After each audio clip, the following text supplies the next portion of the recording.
Hi guys, welcome to your channel Banwal Tutorials Knowledge Wisdom. Here I am Vikas Kumar Banwal. You are watching the most important class, which is the UGC NET Commerce Paper 2. Now friends, today we are talking about the most 10 important questions and one special topic. Today we will know about the ISI, Indian Statisticals Institutions. तो let's see, चलिए जानते हैं आज का महत्वपूर्ण 10 सवालों को। तो बता दूं, ये कुछ चुनिंदा सवालों और कुछ इम्पोर्टेंट जानकारियाँ आपके साथ शेयर करने वाला हूं। तो बता दूं कि इन दिनों कच्चे तेल और पेट्रोल डीजल जो भारत में लगातार महंगे होते जा रहे हैं, जिससे आम आदमी का जीना दुभर हो रहा है। उसी को देखते हुए जो है ओपेक ने जो है इराक, कुवैत, रूस, सऊदी अरब और संयुक्त अरब अमीरात को जो है उत्पादन बढ़ाने की जो है मंजूरी दी है। इससे जो है बड़े पैमाने पे उत्पादन होगा और आने वाले समय में जो है कच्चा तेल सस्ते होंगे, जिससे भारत में और विश्व में जो भी देश में महंगे हो रखे हैं पेट्रोल ईंधन, वो सभी का दाम नीचे कम होने की जो है संभावना बन सकती है। चलिए इन्हीं बातों के साथ चलिए आगे बढ़ते हैं और आज का महत्वपूर्ण सवालों से रूबरू होंगे। तो फटाफट चैनल को सब्सक्राइब कर दीजिए, लाइक कर दीजिए, शेयर कर दीजिए। यदि नहीं हो तो बेल आइकन प्रेस कीजिए ताकि ऑल काइंड नोटिफिकेशन सबसे पहले आपके पास पहुंच सके। चलिए शुरू करते हैं आज का पहला सवाल। प्राचीन भारत में सामाजिक सुरक्षा के रूप में थी दान व्यवस्था, संयुक्त परिवार प्रणाली, राज्य सहायता और ग्राम पंचायत।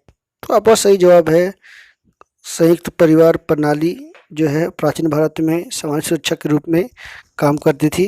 तो काफ़ी इम्पोर्टेंट सवाल था। तो चलिए नेक्स्ट चलते हैं क्वेश्चन नंबर 2 की ओर। क्वेश्चन नंबर 2 में बात की जाए तो उचित मजदूरी वह है जो न्यायोचित हो, कार्यकुशलता के अनुसार हो, जीवन निर्वाह की आवश्यकता अनुसार हो, न्यूनतम आवश्यकता अनुसार हो। तो बहुत ही अच्छा इसका जवाब है। तो बता दूं कि सिंपल सा खा है, कार्यकुशलता के अनुसार जो है उसकी उचित मजदूरी होनी चाहिए। अभी भी वही है, जिनको जिस तरह का कौशलता स्किल जो होते हैं उनके अनुसार उनको सैलरी जो है दी जाती है कंपनियों में, सरकारी संस्थानों में। तो क्वेश्चन नंबर 3, डैश का संबंध किसी विशेष उद्देश्य के लिए विशेष दक्षता प्रदत्त करना है। तो का नियम, खा लक्ष्य, गा प्रशिक्षण और घा विचार। तो आपका सही जवाब गा होगा, प्रशिक्षण। प्रशिक्षण का संबंध किसी विशेष उद्देश्य के लिए विशेष दक्षता प्रदान करना है। तो काफ़ी इम्पोर्टेंट सवाल था ये रिपीट किया हुआ सवाल है, इसको जरूर एक बार पढ़ लें। ये बता दूं कि 2017 में ये रिपीट किया हुआ क्वेश्चन है ये। तो क्वेश्चन नंबर 4 की ओर बात की जाए, बंद अर्थव्यवस्था है ना। बंद यानी क्लोज इकोनॉमी किसे कहते हैं? जिसकी सीमाएं दूसरे देशों के लिए खुली ना हो। ये तो कोई जवाब नहीं हुआ, बेतुका हो गया। खा, जो किसी अन्य देश से कोई आर्थिक संबंध ना रखता हो। बिल्कुल ये सही जवाब हो गया, खा आपका सही जवाब होना चाहिए। थर्ड के चलते, जो आत्मनिर्भर हो। तो आत्मनिर्भर होने से क्या है, फिर बिल्कुल आत्मनिर्भर तो होते ही है, लेकिन जो है दूसरे देशों के साथ आर्थिक संबंध ना रखता है उसको बंद अर्थव्यवस्था कहते हैं। तो खा सही जवाब है। क्वेश्चन नंबर 5 की ओर चलते हैं। कागजी स्वर्ण क्या है? तो एडीआर। ख, कागजी रुपया जिसे सोने का पूर्ण समर्थन प्राप्त हो। ग, यूरोपीय बाजार की मुद्रा। घ, अरब देशों की विशेष मुद्रा। तो हम लोगों ने एसडीआर के बारे में बताया था आपको, मैं एडीआर जो है इसका सही जवाब होना चाहिए। कागजी स्वर्ण क्या है? एक एडीआर है। तो चलिए नेक्स्ट क्वेश्चन चलते हैं, क्वेश्चन नंबर 6 की ओर। निम्न में से कौन स्वतंत्र अंतर्राष्ट्रीय व्यापार के संदर्भ में सत्य है? मुक्त व्यापार संसाधनों के अनुकूलतम प्रयोग को प्रेरित करना। ख, मुक्त व्यापार एकाधिकार के सृजन को रोकता है। ग, मुक्त व्यापार औद्योगिकरण संरचना का विविधीकरण करता है। और घ, उपरोक्त सभी या उपरोक्त सभी। तो सही जवाब आपका घ होना चाहिए। ये सभी जो है अंतर्राष्ट्रीय व्यापार के संदर्भ में सत्य हैं। तो यानी आपको ओपन या फ्री ट्रेड रिसोर्स का प्रयोग करना है, तो ये आपको होना चाहिए। नेक्स्ट चलते हैं 7 नंबर, अंतर्राष्ट्रीय व्यापार और विकास का इंजन नहीं रहा, इस विचार को प्रस्तुत किसने किया? तो सिंगर, प्रेबिसच ने, वायलर ने, मार्शल ने और घ, ओहलिन ने। तो का सही जवाब है सिंगर, प्रेबिसच ने जो है इस कथन को कहा था। ये बार बार रिपीट होता है, इसको आने वाले समय में जो है फिर से ये आने की संभावना है, तो इसको जरूर याद कर लें। इस तरह का जो भी क्वेट कहे गए हैं कथन, उनको जरूर रिवीजन कर लें। एक देश द्वारा आयात कर लगाने से देश में उपभोक्ता की बचत होती है। वृद्धि, गिरावट, अपरिवर्तन, इनमें से कोई नहीं। तो गिरावट में जो है उपभोक्ता की बचत में जो है गिरावट होती है। तो ये बिल्कुल एक आयात जो है कर लगाने से तो गिरावट तो आएगी है ना उपभोक्ता की बचत में, क्योंकि जो है टैक्स लगने लगेगा, सरकार वस्तुएं सब महंगी हो जाएंगी। नेक्स्ट चलते हैं, विशेष आहरण अधिकार IMF की मुद्रा है। यह होती है कागजी मुद्रा के रूप में, स्वर्ण के रूप में, रजत और स्वर्ण दोनों के रूप में, मात्र बही खाता प्रविष्टि के रूप में। तो बड़ा ही पेचीदा सवाल लग रहा है, लेकिन बहुत ही आसान इसका जवाब है घ, जो कि मात्र बही खाता प्रविष्टि के रूप में होता है विशेष आहरण अधिकार, जो कि IMF की मुद्रा है। तो चलिए क्वेश्चन नंबर 10 की ओर, आखिरी सवाल की ओर कुछ करते हैं। जब दो देशों में स्वर्ण मुद्राएं चलन में हैं तो उनके बीच विनिमय दर निर्धारण करने की प्रक्रिया को क्या कहा जाता है? टकसाली समता, क्रय शक्ति समता, तुलनात्मक लागतों का अंतर, स्वर्ण समता मान। तो आपका सही जवाब घ, स्वर्ण समता मान है ना, होना चाहिए। जब दो देशों की स्वर्ण मुद्राएं चलन में है तो उनके बीच विनिमय दर निर्धारण करने की प्रक्रिया को स्वर्ण समता मान कहा जाता है। चलिए आगे मैं आपको ऐसी जानकारी से रूबरू करने वाला हूं जो कि ISI से जुड़ा हुआ है। तो देखिए, भारतीय सांख्यिकी संस्थान के जो फाउंडर है, निर्माता है या खोजकर्ता जो आप बोल सकते हो, या डायरेक्टर बोल सकते हो, वर्तमान में नहीं लेकिन शुरू में, तो PC महालनोबिस है, फादर ऑफ इंडियन स्टैटिस्टिक्स कहा जाता है इनको।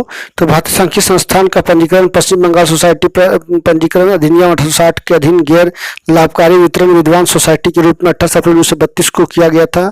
सैद्धांतिक और अनुप्रयुक्त सांख्यिकी कार्य में इस संस्थान द्वारा किए गए उत्कृष्ट योगदान को स्वीकार करने के कारण इस संस्थान की गणना संसद के अधिनियम के द्वारा 1949 में राष्ट्रीय महत्व के संस्थान के रूप में की गई थी। ISI का मुख्यालय कोलकाता में स्थित है। दिल्ली, बेंगलुरु, चेन्नई और तेजपुर में इसके 4 केंद्र स्थित हैं। इस संस्थान के कार्यालय भारत में कई अन्य नगरों में भी स्थित है। तो बता दूं कि झारखंड की गिरिडीह में भी है। मैं झारखंड की गिरिडीह से बिलोंग करता हूँ। इस संस्थान का कार्यालय मुख्य रूप से सांख्यिकी, गुणवत्ता नियंत्रण और प्रचारण अनुसंधान के परियोजनाओं परामर्शी सेवाओं में लगे हुए हैं। भारतीय सांख्यिकी संस्थान कोलकाता के उत्तर उपनगरीय बरागनगर में स्थित एक शोध संस्था और विश्वविद्यालय है। इसकी स्थापना 1931 में प्राध्यापक प्रशांत चंद्र महालनोबिस ने की थी। इसका कार्य सांख्यिकी का शिक्षण, सांख्यिकी अनुसंधान तथा अन्य वैज्ञानिक समाज विधाओं का सांख्यिकी का अनुप्रयोग करना है। इसका जो है 1951 में भारतीय संसद विधेयक के द्वारा जो इसको राष्ट्रीय महत्व की संस्था का गौरव प्राप्त हुआ है। तो ये देख सकते हैं काफी बड़ा संस्था है।